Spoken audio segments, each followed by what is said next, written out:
Cabinet ministers and family members are at the bedside of Malawi's President Binguwa Mutharika after he suffered a massive heart attack.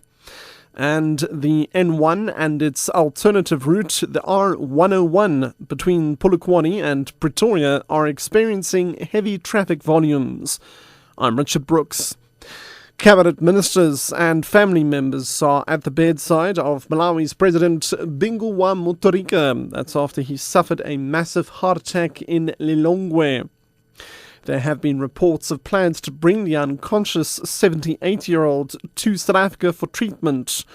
SABC correspondent in Blantyre, George Mahangu, says should the president be unable to continue with his duties, they will fall on the shoulders of his likely successor. The Constitution says that the Vice President of the country, who happens to be Joyce Banda at the moment, should definitely take over until she calls for elections.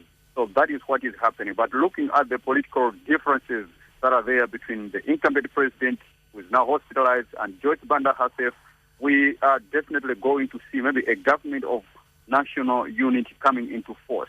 The N1 and its alternative route, the R101 between Polokwane and Pretoria, are experiencing heavy traffic volumes. This as thousands of motorists head towards Limpopo. Traffic is backed up at the Kranskorp toll plaza. Witness Tiva has more. MEC for Roads and Transport, Peter Moloto, is also at the Kranskorp toll plaza to participate in the road safety campaign by the department. Pamphlets with road safety messages are also being distributed to motorists. Traffic authorities say they expect the traffic volumes to be more congested near the toll plazas in the evening.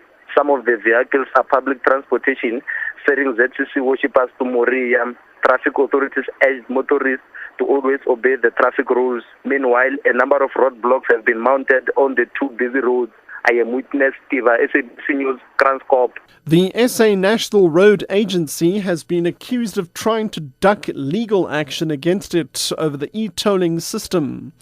DA Transport spokesperson Neil Campbell says SANRAL is trying every trick in the book to avoid legal attempts to expose its urban highway tolls as illegal.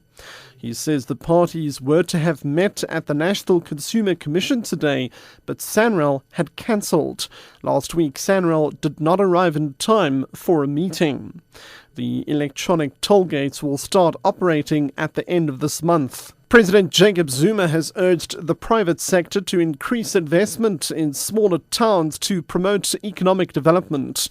He was speaking at the official launch of the 530 million rand Newcastle shopping mall in northern KZN. Zanele Buthelezi has more. Speaking at the launch, President Jacob Zuma said by investing locally, the South African private sector is showing confidence in the country's economy.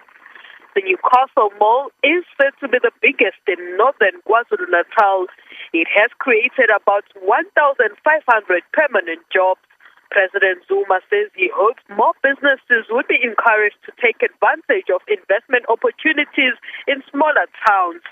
He also called on them to partner with smaller businesses so that they also develop. Zanele Buthelezi, SABC News, Newcastle.